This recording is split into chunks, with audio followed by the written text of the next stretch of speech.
I've had dreams that weren't just dreams. So what's your podcast about? Oh, it's about psychology, true crime, supernatural stuff, the occasional paranormal or philosophical rant. Well, maybe I could check it out sometime.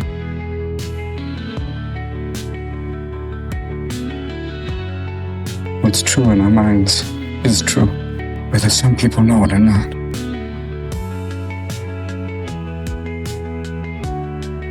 Well, dreams, they feel real while we're in them, right?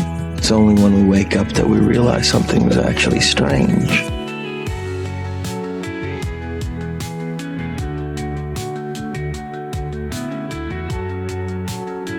She had locked something away, something deep inside her.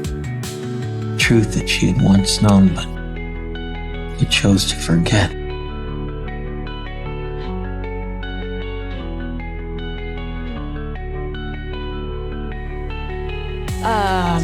So a grasshopper walks into a bar, and then the bartender's like, "We have a drink named after you." And then the grasshopper's like, "You have a drink named Steve?"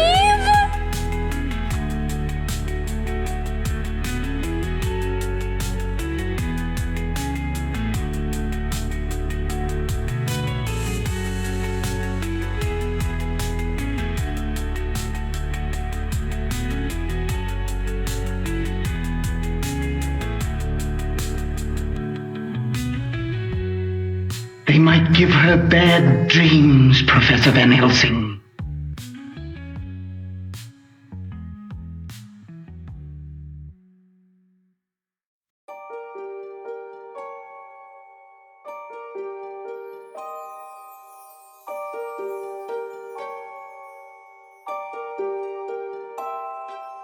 This is your nautical lantern on the dangerous seas of darkness.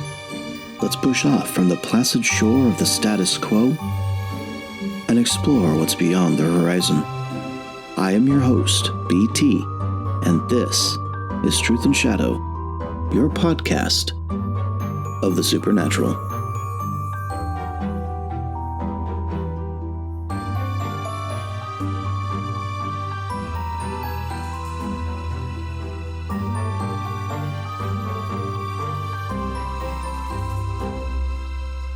I never thought I'd make it to 100. Not episodes, not stories, not long nights hunched over notes and whispers and the kinds of questions most people push away because they don't have the time, or maybe because they don't have the courage. But here we are. Truth and Shadow podcast has reached its 100th voice, and that alone deserves a pause. Before I look ahead into the dark corridors of what's next, before I tell you about the liminal realms and what it means to wrestle with your shadow, I need to say thank you. First to the ones who gave and asked for nothing in return, the anonymous donors who kept this little hurricane lamp burning. I don't know your names, but I know your presence. You've stood quietly behind the curtain, and because of you, there's still a light on in this strange little corner of the world. And I don't take that lightly. To those of you who have taken a moment to write a review, you may think it was small, but those were important to me too. Reviews are what draw in new ears, new hearts, people wandering through the noise of 1,000 other shows and stopping long enough to hear a whisper from Truth and Shadow. If you're listening now and you haven't left one yet, this is your invitation. It matters. It really does. When I started this show, I didn't set out to be a teacher or a preacher or even an authority. My mission was simple, to share what I learned and to ask the questions that someone out there wanted to ask, but maybe couldn't or didn't know how or didn't have the time. So Truth and Shadow became a lantern, not a blazing torch to chase away the darkness, not a spotlight to control the stage, just a hurricane lamp, steady in the wind, a light carried into forgotten places, those psychological basements, those haunted attics of history, those locked rooms inside the soul. And I learned something early. If you're willing to step into the shadow, others will follow. Not because they're looking for answers, but because they're looking for honesty. Because when you're honest enough to say, I don't know, but I want to, people recognize that hunger, the hunger for truth. Even if it's half-buried, even if it's fragile, that truth is contagious. So in these 100 episodes, what have we walked through together?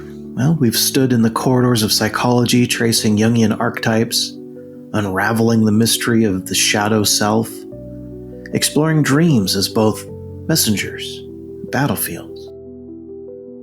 We've asked what it means to carry wounds unseen, and why so much of our inner life is shaped by the symbols we didn't invent, but still live with. We've looked at true crime, not to glorify the grotesque, but to stare at the reflection of evil in human form, to ask how a person can do unspeakable things, and to ponder what that says about any of us. Is evil just a pathology of the brain? Or does it hint at something darker, ancient, hungrier? We've wandered through the supernatural, through UFOs, haunted houses, synchronicities that seem too sharp to be accidents. Some people out there may dismiss all of it as imagination. Others will cling to it as proof. Myself, I stand somewhere in between, holding it up like a shard of glass, tilting it against the light to see what new shapes may appear. We've entered the realm of theology, philosophy, Catholic thought, Protestant thought, ancient wisdom, and modern doubt. We've asked what it means to live in a world where relativism promises freedom, but delivers emptiness. And we've considered whether old words, faith, dogma, mystery, still have power in a fractured age. Through it all, the question hasn't been, what is true? But rather, how do we find the courage to keep looking? Here's what I do know, 100 episodes in. The shadows are not uniform. They are multi-layered. Some are personal, the memories we bury, the hurts we don't want to face. Some are collective, the traumas of nations, the crimes of history, the myths that shape us. And some are spiritual, the whispers of evil that can't be reduced to brain chemistry or coincidence. And yet, shadows don't exist without light, and that's the paradox. To chase shadows is not to sink into despair. It's to recognize that even darkness testifies to light, if only because it distorts it. I've learned that listeners, you, are braver than I imagined. You've written to me, messaged me, shared your stories, your fears, and your own brushes with the unknown. And every time I've realized this isn't a solitary pursuit, it's a community of questioners, skeptics, believers, wanderers. We're not united by answers, but we are united by the willingness to ask. So let me ask you again. Leave a review, a thumbs up, some stars, share the show. It's not for my ego, but because the world needs places like this. Spaces where psychology and theology, true crime and paranormal can sit at the same table without flinching. And if you've ever thought, maybe I could keep that lamp burning, know that the smallest donation matters. You're not funding a big corporation, you're just keeping my small voice alive in the night. So in the episode that follows this forethought, I wanted to explore the idea of the liminal realm, the threshold space. It's the twilight between night and day, the dream between sleep and waking, the doorway between the ordinary and the uncanny. It's where UFOs appear, where ghosts seem to be, where prayers are whispered, and where psychology and the paranormal shake hands and admit they've been talking about the same territory all along. And within that liminal space, we meet the shadow self, the part of us we deny, repress, project onto others. The shadow isn't just Jung's idea, it's lived reality. It's the anger you refuse to acknowledge, the lust you push down, the fear you hide behind busyness. It's also the gold you bury, the potential you're afraid to claim. To navigate the liminal realms, you have to be willing to meet your shadow, to recognize it not as an enemy to be destroyed, but as a part of yourself that must be integrated. And if you don't, the shadow finds other ways to speak. Through addiction, obsessions, and to the things we project onto others. So in this episode, we're going to go there. We're going to walk that threshold. We're going to hold the hurricane lamp at the edge of the shore. And we'll not ask only what waits in the dark, but what's just beyond the horizon. So, 100 episodes in and I still don't have all the answers. But I've learned this. Asking the right questions and asking them together might just be the closest thing to truth we could find. And so thank you. Thank you for walking with me, for standing in the shadows, for daring to look into the truth. As we know, the truth itself isn't hiding in the light. It's waiting in the shadows. And that's where I'll keep looking.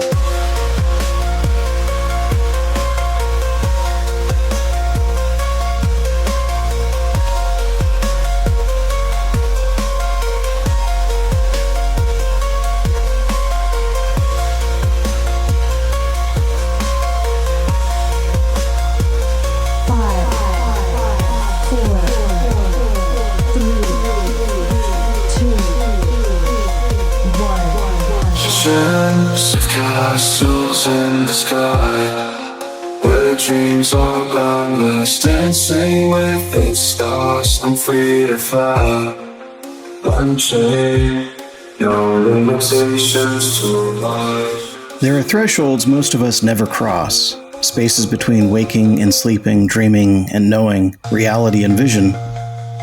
We brush against them every night when we dream, when a song carries us into reverie, or when a sudden silence pulls us into ourselves. The ancients knew these places, called them spirit worlds, dreamscapes, liminal spaces. Today, science calls them altered states of consciousness. But whether you stand at the edge of a dream, or at the rhythm of a drumbeat, or in the swirling aftermath of a psychedelic vision, the question is always the same. How do you find your way through? That's where psychonavigation comes in, the art of mapping your inner cosmos, of setting sail on an uncharted seas of mind with intention and skill. And guiding us are two voices bound by blood and vision, a mother steeped in depth psychology and theology, and a daughter who carries the craft of dreams into story and image. Together they've given us a handbook for the in-between, a map for the dreamer's road. Let us welcome the dream cartographer and the vision weaver, Norma, Nisha. Welcome to Truth and Shadow Podcast. Thank you so much for that beautiful introduction. Yes, thank you for having me. Thank you. For those in my audience who haven't met you before or don't know who you are, not just in terms of your titles or careers, but can you guys tell us about yourselves and some of the stuff that led you into these borderlands of dreams and altered states? Absolutely. Yeah, I can start off. My name is Nisha Burton, and I am here with my mother, Norma Burton. We co-write and co-teach together about lucid dreaming, psychonavigation, all of the wonderful things you said in your introduction. And for me, I feel really blessed to have been born into the lineage that I was. And we do talk about lineage quite a bit in our books, because I was really encouraged in my dream time from a young age. My mom, rather than saying, "Oh, that was just a dream," when I shared a dream with her when I woke up as a child, she'd be like, "Wow, that was amazing. What else happened?" So drawing my dream time out and helping me to grow up appreciating all that is contained within the dream worlds and all the deep inner knowledge and guidance that presents itself to me every night. And then I wake up and I integrate that. And so I also grew up with my mom. She would lead tours to sacred sites around the world. And so I would go with her as a child and got to be with shamans and teachers and dream workers all over the world. And really having that multicultural upbringing, I got to see how other cultures really appreciated and valued the dream time so much more than our Western culture does. So being raised in that way, it really primed me to be a dream worker and then to go towards lucid dreaming. And in my early 20s is when I became very interested and passionate about lucid dreaming and studying the works of Stephen LaBerge, who's coming from the more scientific side of things, as well as Tibetan dream yoga and various dream practices. I got deeply into lucid dreaming and the power and potential contained within that experience. And lucid dreaming, I always say to people, is a skill that you can build up. Some people think, oh, there's just natural lucid dreamers, which is true, but anybody really can lucid dream if they know the foundations of how to do the waking reality practices to prime their minds to lucid dream in the nighttime. So we can talk some about that. But just for my history and background, that has been my path, is really walking into the realms of lucid dreaming and out-of-body experiences, as well as my other career path, like you said, has been as a filmmaker. So that's a little bit of bringing people into this shared dream and waking reality through the stories we tell and the visuals we create. And I really love that side of what I get to do as well. And then graphic design, we created our book and Oracle deck, and I designed all of the images in that. So being able to walk between the worlds and bring the dream time into ordinary reality and vice versa has been a lot of my journey. As you were saying, I'm a psychologist and a spiritual seeker, a mystic, if you will. I was blessed to grow up with a family that was experienced in the supernatural. So my grandmother encouraged my dreams very much. I had amazing dreams as a child and valued them. And also grew up with my grandparents being adopted into a Native American reservation. So I had deep heritage of valuing alternate realities and nature. And so I really felt led as a young person to go into what the path that was available for me in education, which was studying religion and psychology. And that elision of those worlds has been so rich. I was thrilled to discover Jungian psychology, but simultaneously to be traveling to indigenous cultures in Central and South America and be trained by the Huichol, for example, for 20 years.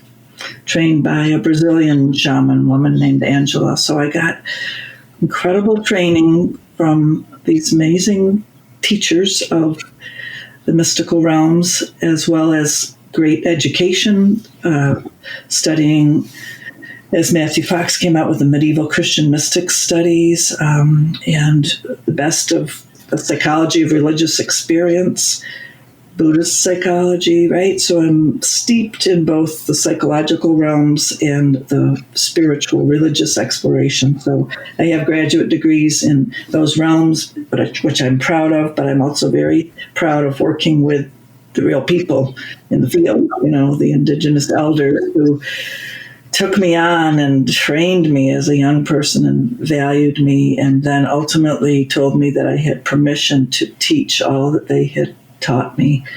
So I took that very seriously, and it has been my life work to then share with other people how to psychonavigate so that you can be safe in these altered realms and accomplish our destiny path, what we're here to accomplish, to complete our destinies. Right, to become integrated, as Jung would say. Right. Exactly. Mm-hmm. One of the things that struck me with this book, we're talking about navigating liminal realms, psychonavigation skills for lucid dreaming, trance journeys, and altered states. That's the name of the book, so I wanted to plug that. One of the most important things, and you've mentioned this, Nisha, yourself, was history, right? Where your training your skill where your inheritance comes from to grow in this endeavor of yours together. Can we talk about that a little bit, where this knowledge has come from and your ultimate goal with it? Yeah, absolutely.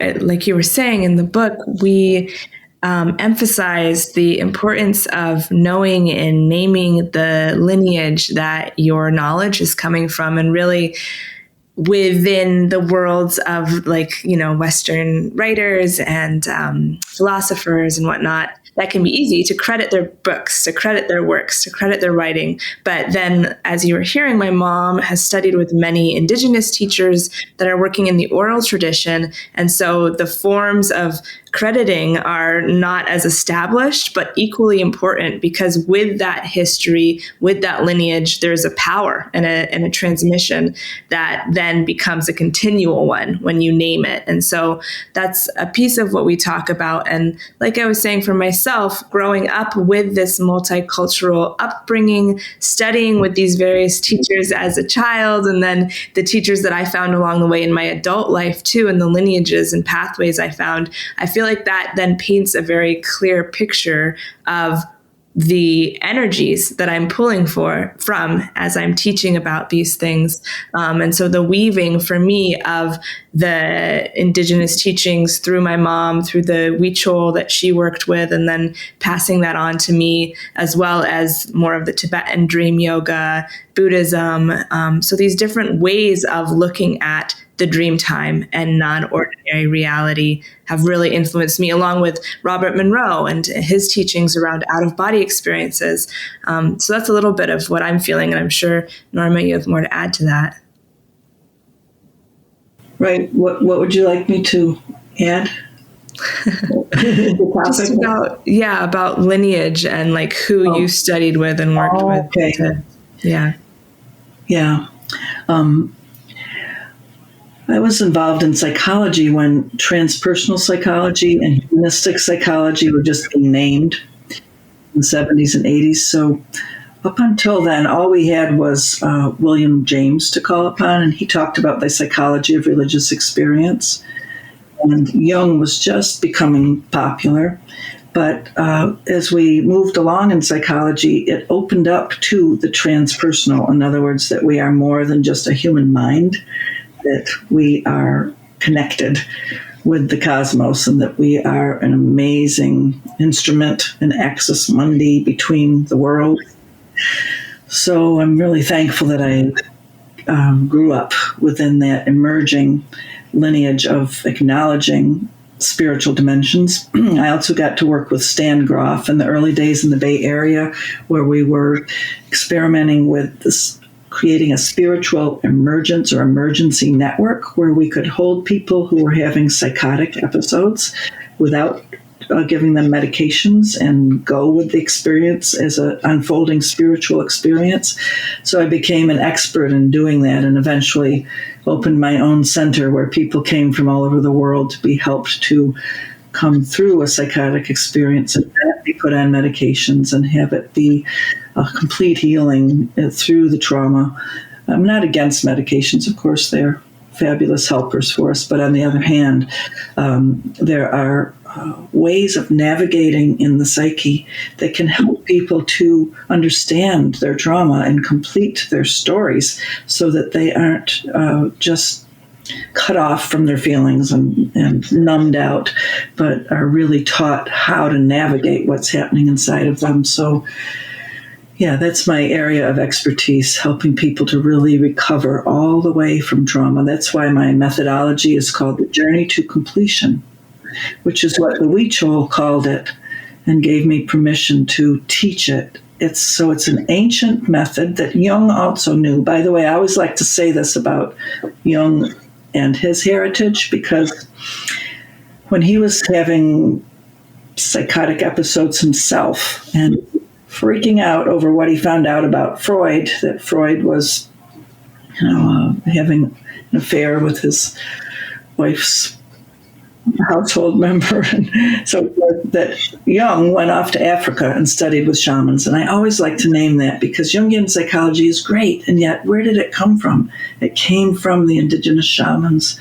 But he admitted in his red book that he couldn't name that. He felt he couldn't name that in Europe of his time because it would be discredited. Wow. So it got named Jungian psychology, but it really is a shamanic method, and that's why it's so effective. And guess what else?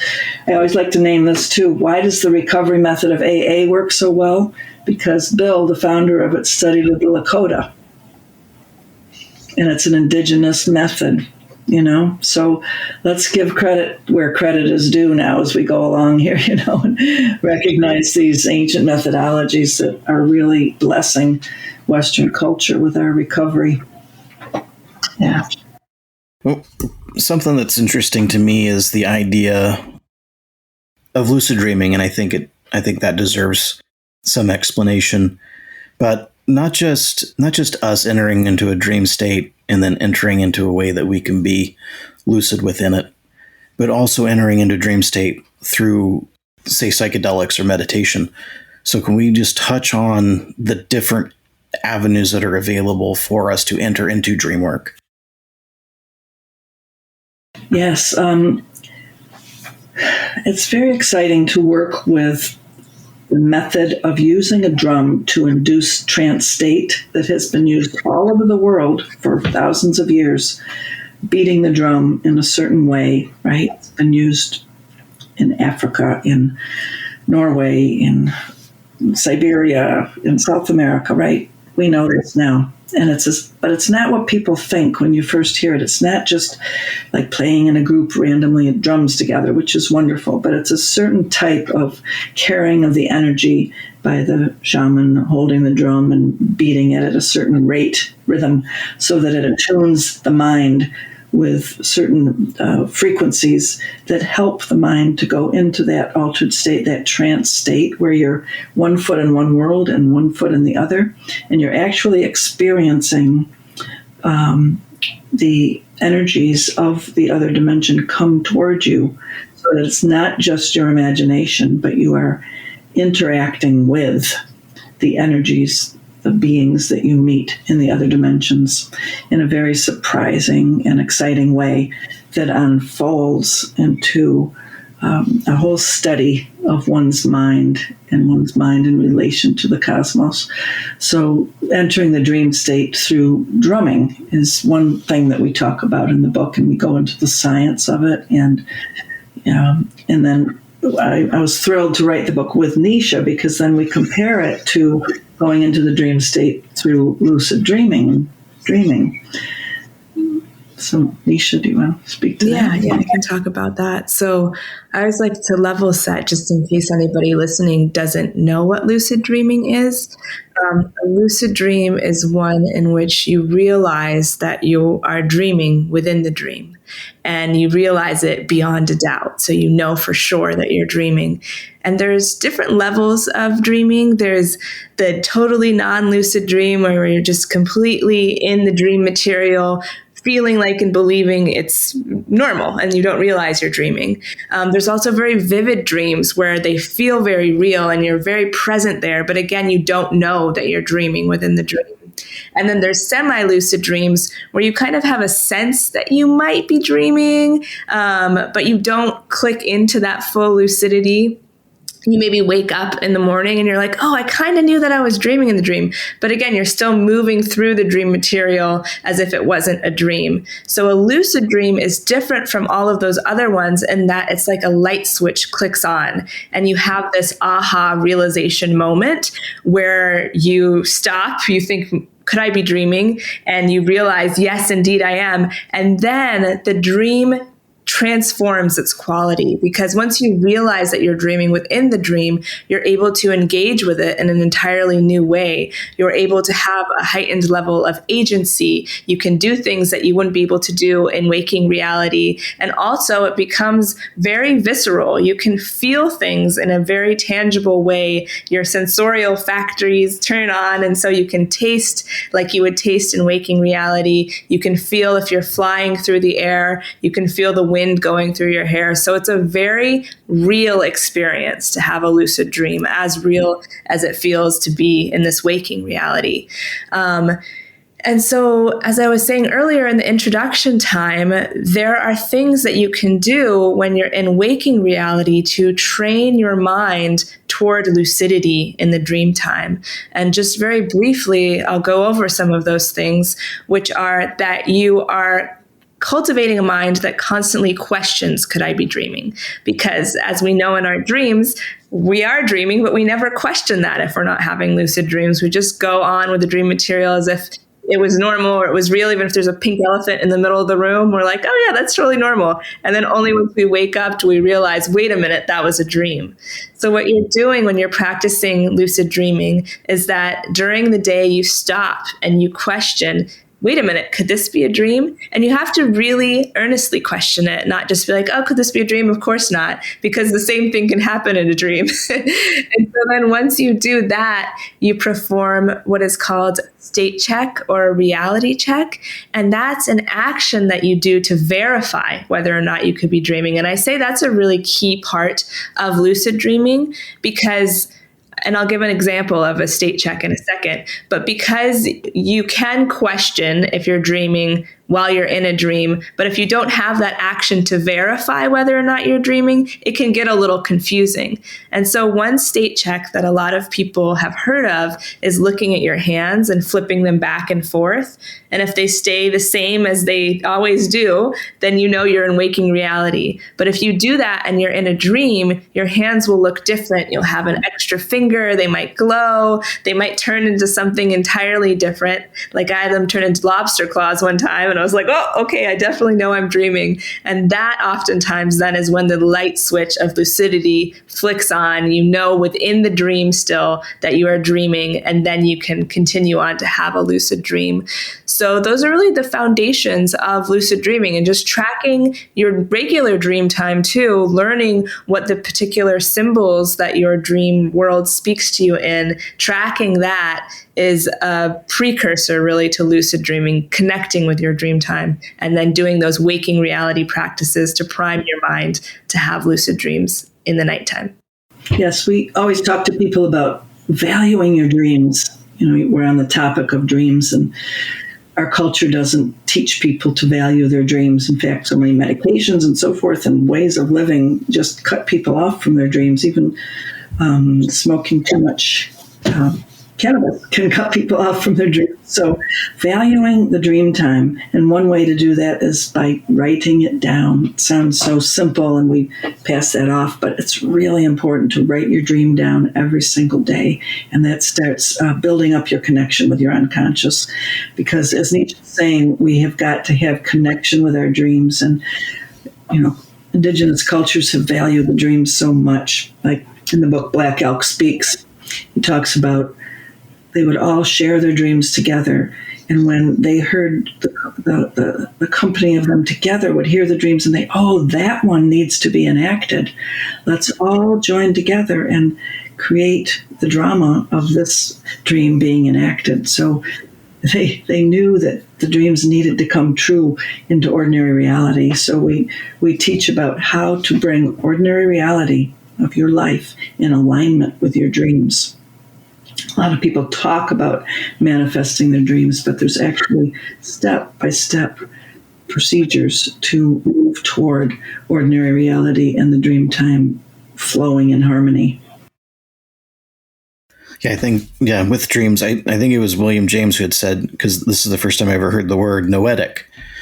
He believed that these stages or these states of mind were full of knowledge, noetic. And I thought that was something kind of interesting. Something that is important to mention in your book, as you guys mentioned, psychonavigation. Now, I think for listeners, that's going to be a whole new idea and a whole new image. So could we talk about what that means to you and why it might be that the soul or the individual needs a navigator when entering into any kind of altered state of consciousness, be it dreaming or otherwise? Yeah, absolutely. So that term, like you're saying, is two words put together, and psyche, right? Your psyche, your inner worlds, your self, your mind, and navigation, knowing how to navigate in your psyche. When we are in ordinary reality, we are taking in a lot of information. We are moving through the world in a very familiar way. But when we go into the dream time or altered states of consciousness, non-ordinary states of consciousness, the terrain, if not studied, can be much less familiar.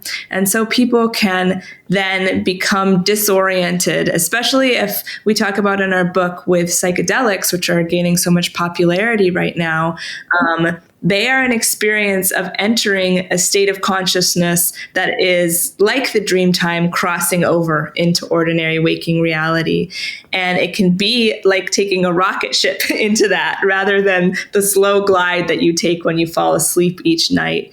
And so that can become very disorienting for people. And it can provide profound insight and a shift in perspective, which I think is why a lot of people gravitate towards psychedelics. But also, if they don't know how to work the terrain, how to navigate it, it can create more fragmentation or feelings of a split happening within themselves. So that's one core element of our book, is really teaching people that there are these precursors to learn before going into psychedelic experiences, or, if you already have done psychedelics, that's fine. But to help you have more integrated psychedelic experiences, which are working with your dream time and learning how to psychonavigate with the drumming journeys, like my mom was just talking about. And across cultures throughout the world, these tools and techniques and technologies have been used to train people for many, many hundreds of thousands of years in how to work with their psyches and navigate them. So it's not something that's new, but it's something that I feel like has been lost in our current iteration of working with our psyche by and large through the psychedelic movement. And so that's really what we're bringing forth is, hey, there are these ways that you can learn your inner world and then attune to your inner guidance, so that then when you go into any type of altered state or non-ordinary reality, you have your footing and you know how to walk that pathway. Yeah, a Quechua shaman I talked with said that he saw so many people coming down there to South America and getting a jolt of psychedelic confusion, and it was like they were running up the ladder of consciousness, and then they didn't know how to get back down the ladder. So there are step-by-step methods and trainings that we need to learn, that people are taught by us, and you can learn them through studying with shamanic teachers, but you need to follow these step-by-step unfoldings in your own psyche. So we talk about that there is a greater map of consciousness, which is what shamanic cultures all over the world have in common. Now, Joseph Campbell went around the world and ended up writing the book, The Hero with 1,000 Faces, and it's about the hero's journey. The map of the hero's journey is what I was taught by the Huichol way before Joseph Campbell wrote that book. And when that book came out, I was amazed, because I was like, wow, not only did the Huichol have this map, but it's all over the world. There is this terrain that we're taught. This is how it works in the other dimensions. So there's that greater map that we have in common as humanity. And then each individual has a map within ourselves that we have to discover and learn and walk upon step by step, so that our inner map is then gradually developing, and we are in sync with the journey of the larger map. So Nisha and I have both discovered that in our journeys, as I'm traveling through regular dreaming and through the drumming journeys. Things unfold in an amazing way that build one upon the other. And the same thing happens in lucid dreaming, too. So we love to talk with people because it helps them make sense out of what's happened to them. It's all fall into place, and they go, wow, that's what that meant, and that follows after that. Wow. So it's fascinating. And, Nisha is a tech person too. So I was privileged to go to these gatherings that she hosted in Portland for 5 years where all these virtual reality creators were coming together. And it was amazing to me as a dream student to listen to people as they were creating virtual reality. They were running into the same rules and terrain that I had discovered through the drumming journeys. Like, this has to happen next, and this has to happen next. And they were bumping into that as they were working in the virtual reality realm. Isn't that cool? That is interesting. Yeah. Yeah, it's really true that, I was just going to say, it's really true that you see in technology, in film and storytelling, and then in the inner worlds too, that there are these collective pathways, these archetypal elements that come through. And so learning how to understand what is presenting itself, both individually and then collectively, is a big part of navigating those realms. And one of the things that I'm hearing is, specifically from Norma, is all of the training that you have gathered, and same with Nisha, you have gathered it through somebody who's there walking the journey with you. And I think there's an importance to say that for anybody who's trying to do some of these things. I don't ever think one should do them isolated and alone. I really think you need a guide or a guardian. And in that, could there be dangers, psychological, spiritual, physical dangers with basically self-exploration without having a guide? Yes, we really emphasize that in our writing. It's important to realize that, for one thing, we are not alone in our own psyche. Martin Buber was a Jewish theologian who talked about the I-thou relationship that is within us. Jung talked about that meeting the double with the guides. And shamanically speaking, when you go into the underworld, the first thing that you must do is meet your power animal guide. And you're not supposed to go anywhere in the altered space in the underworld without your guide. You're supposed to learn how to follow after power, follow after your guide. So yes, we've got to have a guide in the inner realms, but then we also need our wisdom teacher guides that are humans, that are there, that we're accountable to, that we are respectful of, and are taught difficult lessons by. So people need to find guides that they can trust, that are trustworthy, and then we need to be taught by those guides how to become trustworthy ourselves, within ourselves, right? Because we have to go through our trauma healing. Ways that we've been split and warped have to be healed so that we can trust our inner guidance system. So that's one thing that we work on getting people rehooked up with, is their inner guidance system has to come back on track. Because like you're saying, you got to be careful of going off in grandiose ways within, and I've heard so many people say, oh, I was guided to do this by Great Spirit. It's like, oh, really? That doesn't sound too logical. So we've got to be trained to become trustworthy inside of ourselves and not misuse power. So that's where I love the title of your show, The Truth and Shadow, because that's where the shadow work comes in, right?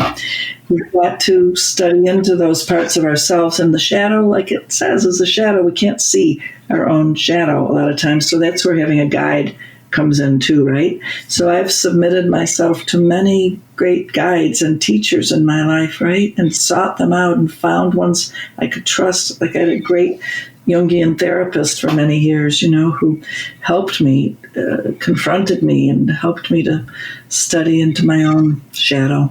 So doing the shadow work is really important, and that's what going into the dream time is meant to help us do, right? We've got to sleep, because scientists have shown that even physically we're metabolizing toxins as we sleep, and that's happening psychologically too. And also building off the piece, and the technology too, and that being my background, virtual reality, augmented reality, and now AI.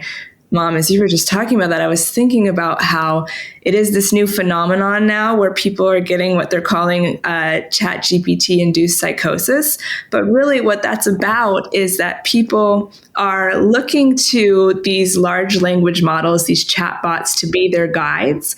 And that's not what they are. Really, they are the core purpose within these platforms is customer service. Basically, it's to like please the user. And so it's going to make answers that are pleasing to the user, meaning that it might reinforce ideas that maybe aren't correct, but if the person feels good about being agreed with, then it'll agree with them. And then they'll say the next thing and it'll agree with that. So there's this level of discernment, especially in our current age, that people need to learn. And I love AI, I love ChatGPT, but I know, because I am in the technology world, what its purpose is and what the back end function that's happening is. And so I'm not typing in, oh, am I God? And then it's like, yes, you are God. And I'm like, cool, now I know. Now I'm going to tell everybody that that's the truth, right? But that can happen to people because they are seeking this guidance, and we're really taught to externalize power too. And so we're giving over a lot of power to these large language models, but then we're not having the discernment to know, okay, is this the right guide for what I'm actually looking for? Is this a trustworthy guide? And so we talk a lot about that with, in this example, but also with human guides. It's really important to have discernment about who you are seeking guidance from and if your guide is a trustworthy guide. And that's where the relationship between one finding the external guide, but then also the inner guidance, the inner knowing. And when you connect in with your dream time and lucid dreaming, you develop out that muscle and that skill set too of being in your inner worlds, creating this I-thou connection, and then being able to trust yourself more. Because you're going at one, what we always talk about too, is that you go at a pace that you're ready for when you're working with the dream worlds and with drumming journeys. It's coming from your own inner pacing. And then you're meeting these guides, you're having these experiences, you're seeing all that you're capable of in those realms, so that then when you're in this waking reality realm, you're also more attuned and your inner compass is guiding you in the right direction. So you can know, oh, this person or this chatbot that I'm interacting with is, it's good in this way, but it's not trustworthy in this way. And this guide actually is really aligned. One of the specialties in my counseling practice is helping people heal from being in cults, right? Because so many people are trusting these authority figure spiritual leaders that cross over their boundaries and that are dominators and tell them to do things that are not good and that are violating their own sense of identity and truth. So yeah, it's important to have discernment and to not buy into those type of authority figures. A true shamanic teacher or spiritual guide will always respect your boundaries, and they will help you to come to trust yourself. They'll bring you back and back to your own seeking of guidance in a way that's organic, so that you're going at a pace that is right for your psyche, and they won't pronounce things upon you and tell you that they know better than you. No. Right. That's not a good guide. That's a cult leader. Right. Yeah, it seems like sometimes individuals can kind of get into this ego inflation where they think they're interacting with something, like you said, a chatbot, just reinforcing their own ego. Do you remember the first time you each realized you'd crossed into a liminal realm and knew it wasn't just a dream or a strange feeling, but something more? I love that question. Yeah, what immediately came to mind was my first lucid dream, and my first intentional lucid dream, I would say, because growing up, I did have spontaneous lucid dreams throughout my life. But then, as I mentioned, in my early 20s, I got really into doing the practices of lucid dreaming, performing state checks while I was awake in waking reality, tracking my dreams, writing them down, finding different dream signs that were particular to my inner dream worlds. And so then I was having a dream in which I was walking in this field with a friend of mine, and we were, it was like a very beautiful scene. And then we came upon this abandoned set of buildings, kind of like an old warehouse. And we decided to go walk towards that. And then my friend, she went off one direction and I turned the corner, and all of a sudden there was this guy there, and it was a very scary figure and it was very jarring. And I was like, oh no, is he going to attack me? Does he want to harm me? But I had the thought in that moment, because I had been training my mind to question constantly, could I be dreaming? So I had the thought, wait a minute, could I be dreaming? Because it seemed kind of unusual that this would be happening. And then because I had strengthened that neural pathway of, okay, every time I question that, I perform a state check. I did the state check of jumping up in the air, and I jumped up, and instead of coming back to the ground, which is what happens in waking reality, I floated a little bit. And that's what happens when you perform that state check in the dream time. So then I knew for sure, okay, actually I'm dreaming. Like, I can't fly in waking reality. I know beyond a doubt that I'm in a dream. And the dream material, like I was saying earlier, totally transformed, where all of a sudden my senses came online fully. I felt like I was really there, and I was completely relieved from the fear I had been feeling, because I knew I was in a dream. I knew I couldn't be hurt. I knew that this dream figure that was presenting itself was not, going to do me any harm. And so instead of engaging, I just decided in that moment to fly up into the sky and have the feeling of flying within a lucid dream, which feels so real and so visceral and so amazing. And then I flew up, up, up, up into the sky, into the cosmos. And then I was like surrounded in this beautiful cosmic void, is what a lot of lucid dreamers describe it as, this space of deep presence and deep awareness that is enveloped in blackness, right? And it was a very peaceful experience, and I was so excited to have had a lucid dream in my intentional way of making it happen,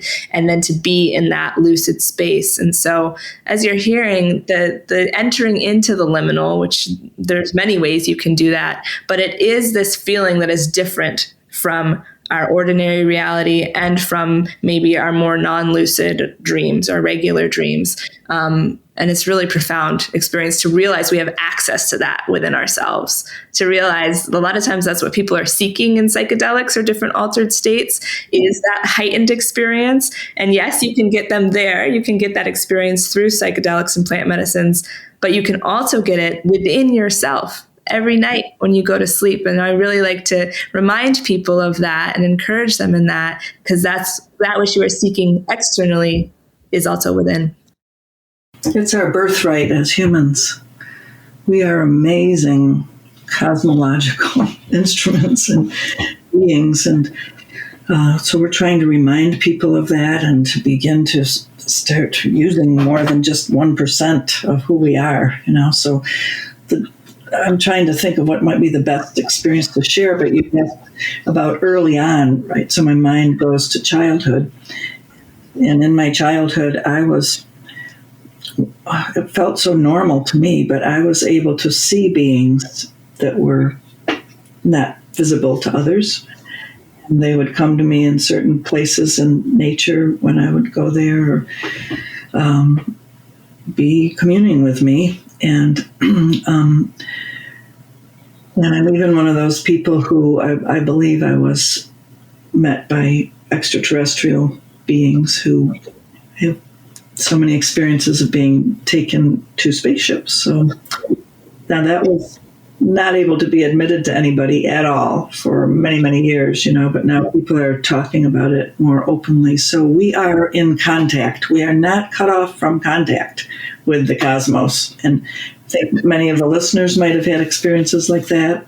And many children are having those experiences of being connected, because we haven't been shut down yet by the teachings of this world, or being judged for it, right? So it's important to acknowledge to children, that we are multidimensional beings, and to honor their experiences. But then I thought I also share an experience when I did my first drumming in trance-induced journey.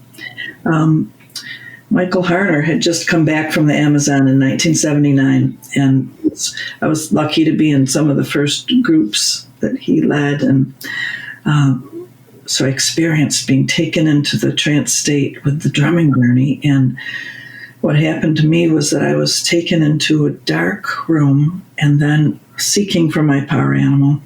And I didn't see anything, but I realized, oh my goodness, I am surrounded by slimy moving creatures. And it was snakes. And I didn't want snake for my power animal. I was afraid of snakes. But sure enough, you give what's called the test of 4. And if they appear to you from 4 directions, that's the test that affirms, yes, they are your power animal. So they got affirmed, and from then on, for many, many years, they were with me in my nighttime dreams, guiding me and teaching me, as well as whenever I did a drumming journey, as well as in ordinary reality. So the power animal will have uncanny ways of appearing to you in the dimensions and showing you that they're there for you both in ordinary reality and the dream time. So yes, when you first come upon your power animal, you probably will be surprised, and don't judge it. Don't run away from it, because it's just the right guide that's come along for you, for your growth. In your book, you guys talk about this map. And the book has, the pictures, so I can't show the audience the pictures of this thing. But my question about the map is, what do you hope people will discover when they set out on their own journeys into this realm using the map as a tool? Yes, I hope that they discover that there's a step-by-step progression. That when you set out on a physical journey, you're following a map to the destination, right? And you go to this town and then that town, and you're going along your way. You don't just pop through to that other place. Right? So there is a progression that is an organic unfolding. So this map of the journey to completion is my life work of teaching this. And so it's a long process when you follow it thoroughly and carefully, but it can also take place. The whole map can take place right within one drumming journey, right within one dream, right within one psychedelic movie, right within one movie or one psychedelic experience, right? It's a hero's journey map. So it has 3 basic beats to it. The first beat is you're called by spirit. You're not just making it up, oh, I want to do this journey. No, you're listening for the calling, and then you respond to that and say yes, and you get clear on your intent for the journey. You're not supposed to go on this journey without a clear intent. And then you step into the underworld, into the dream time, and you're heading for some kind of encounter. Well, first of all, you're with your guide, your inner guide, but you're heading toward an encounter with your shadow, in some way a challenging situation or memory or trauma. And that's the second beat of this old map. And you encounter it and you achieve a perspective shift. But you've got to hang with the complexity of it. Like Jung said, you've got to hold the complexity long enough without coming to premature foreclosure in order to have this perspective shift. So it takes time to study the shadow and dwell with it and not jump to conclusions that you think you know the answer. It's very paradoxical. And then you come back up and out and you're practicing this shift in your perspective. And the third beat is that you must tell your story.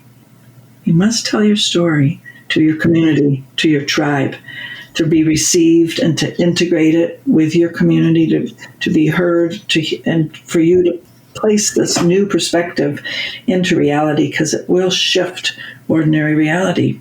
So those are the 3 beats, the general beats of the journey.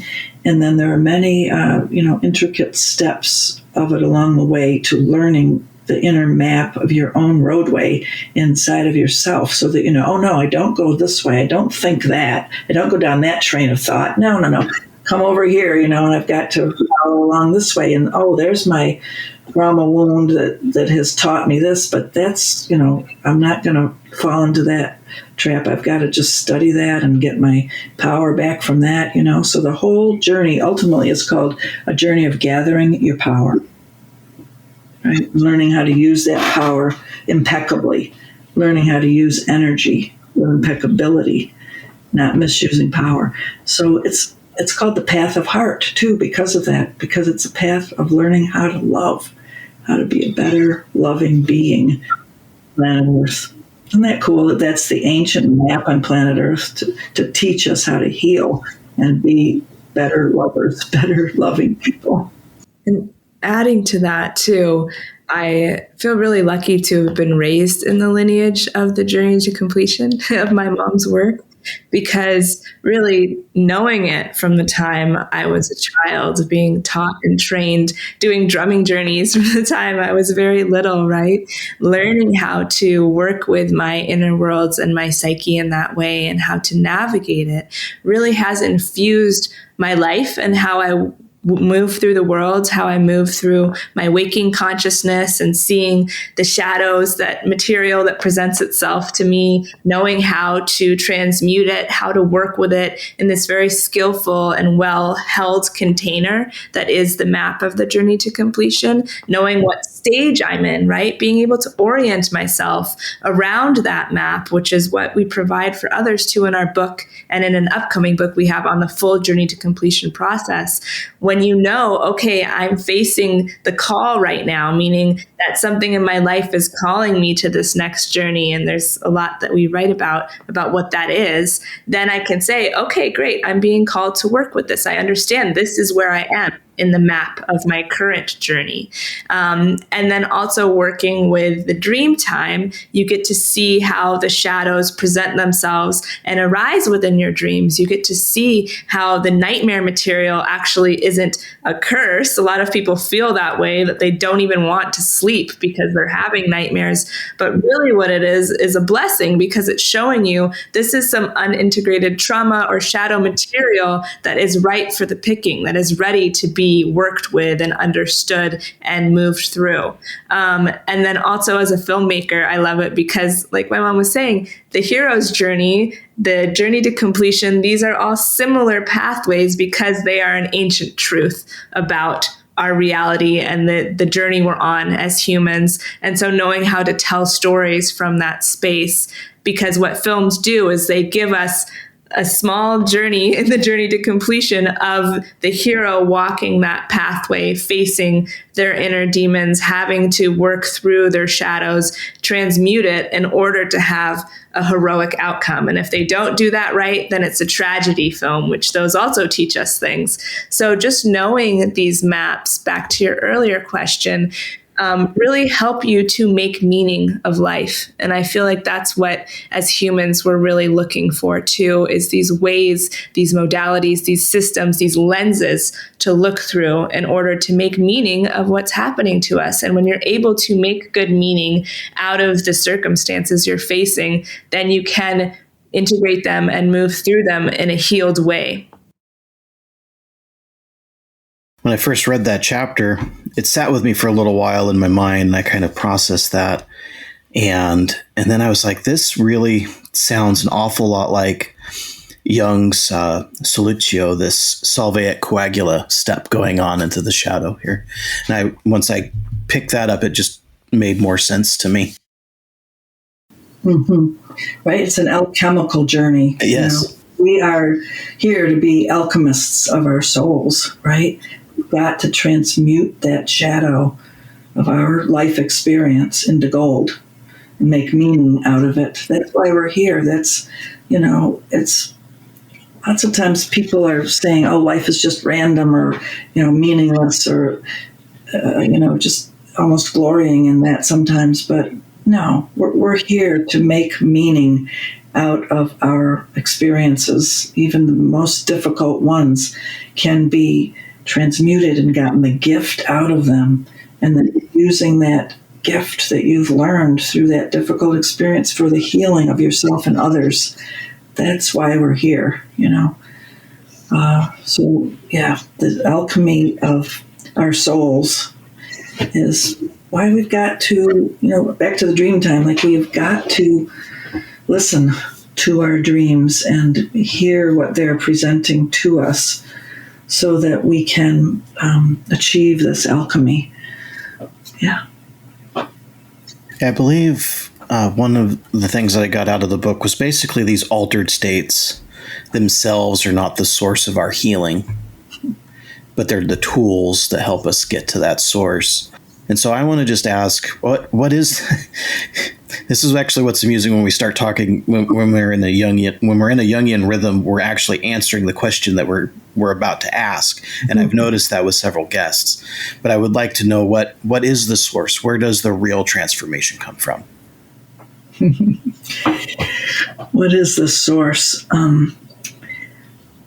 Where does the real transformation come from? I love that way of just dwelling with that. Like that is the $64,000 question, right? The source. When there's so much that I love about quantum physics, because it's pointing us to our incredible universe, our multidimensional cosmos that seems to be connected, for example, by the God particle. That there is something in the continual growth and the rhythm of creation, destruction, creation that's going on, that is happening in the minute level, in the maximum level, all the time, that we grow to trust. So talk about source.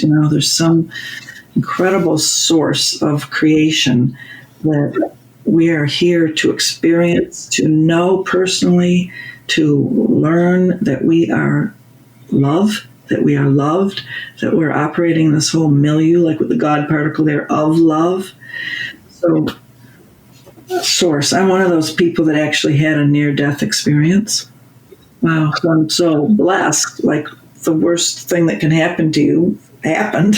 And I was in a terrible car accident and did actually die and went to the other dimension and was met by this tremendous, inexplicable love that was so palpable, so strong, so real, so much more real than anything here, that you just want to stay there when you're there.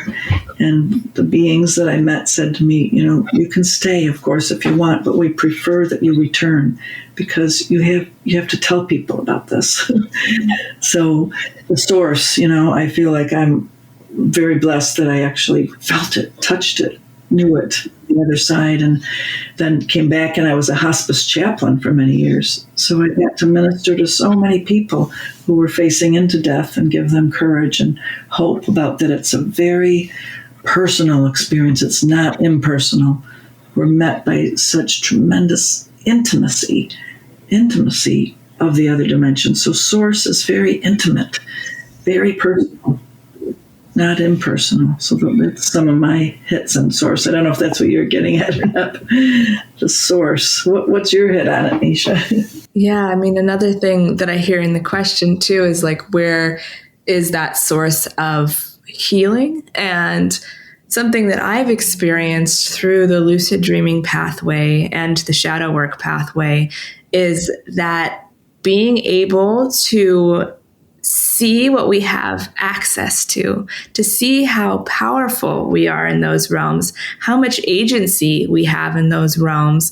It's not just about, this lives in the dream realms or the lucid realm. No, then you wake up into your waking reality, realizing that you have that same level of power. You're able to bring that energy then into waking reality. I had all this agency in my lucid dream. I was able to change the sky from night into day and fly through the cosmos. Wow, you get a lived experience of feeling how powerful the mind is. And so then when you come into waking reality, you realize, yes, the laws here are different. It's not like you're just going to snap your fingers and have $1 million. But the way that you're perceiving reality, the way you're working with reality is the lens that you're looking through. And when you're able to shift into a lens of more personal empowerment, then you can shift into that lens in waking reality too. And it's not like, again, a snap of the fingers and it happens, but being on this journey of working with your psyche, working with your dream time, working with your shadow material, you get to see a personal evolution happening. You get to see how before maybe 3 or 4 times you walked down the road, there was a hole in the ground and you fell into that hole. But then on the 4th time, because you've been doing all of this work, you see the hole, you're approaching it, and you step around it and you walk around and you continue on in your journey. And so as you work with your nightmares, as you work with your shadow material, as you work with your dream material, you get to see how, oh, the me that was 2 years ago that was doing all of these things and falling into all of these patterns and getting triggered in all these ways is no longer who I am today. I've evolved, I've changed, I've grown. And I feel like that, for me, in a big way, is the source because it's the source of, again, this meaning making and this seeing how our souls are here to evolve. And we have these beautiful tools and technologies to help us evolve in that direction. And as we wind down from this wonderful episode, this wonderful conversation, I do have to ask, where can listeners find more of you? I mean, normally you run a program designed to help people get through trauma. You can feel free to talk about that for a moment. You could say the link. I'll make sure it ends up in the show notes. And same with you, Nisha. Whatever you're working on, you can share that too. Yes, I've been teaching people this journey to completion methodology and leading individuals on it and groups for over 30 years now. And it's a wonderful pathway, like we're talking about, to learn to psychonavigate and gain your power back. And so you can look at my website at normaburton.com. And then we have another website that's having all of our dream material, and we're coming out with, it's called Lucid Dreaming, lucidliving.com. Nisha can talk more about it, but Nisha and I are creating online courses together. It's developing into a whole mystery school. We've got 12 courses coming out soon, and people can do that, on their own time frame. And then they lead you to times when you can work with us in person and have opportunities to come together in groups. So, yeah, look at our 2 websites.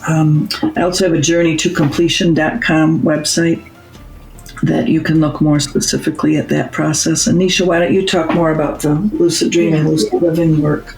Yeah, so the Lucid Dreaming, lucidliving.com website is a great place to find a lot of the work we do, as well as our books. There's links to both of our books there. And like my mom was just saying, we're so excited because we're getting ready to launch these online courses, which is a way at your own pace to work with your dream time, to work with psychonavigation, to work with the drumming journeys. So the first course that's going to be launching within the next week is purpose mapping through the dream time. So being able to, with dream work and with lucid dreaming, tap into your deeper life purpose. And then we have many more launching around how to lucid dream and around how to go on drumming journeys.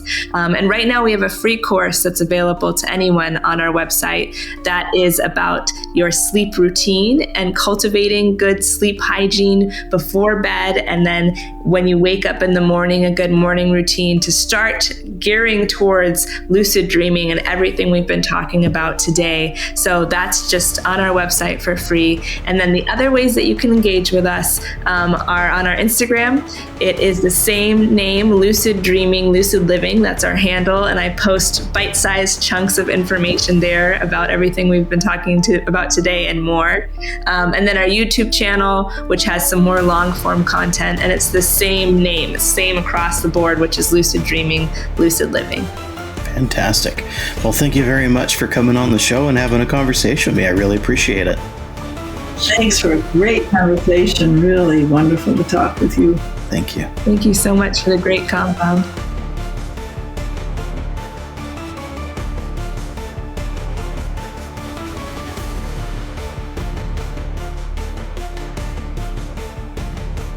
Thank you for listening. This is a free podcast based upon the value for value model. If you find value in this, or any episode, you can return that value by liking the show, subscribing to this channel, leaving a review, or sharing with a friend on your social media accounts. You can also donate on my website. Thank you again. This is BT for Truth and Shadow Podcast. You are the light in the darkness.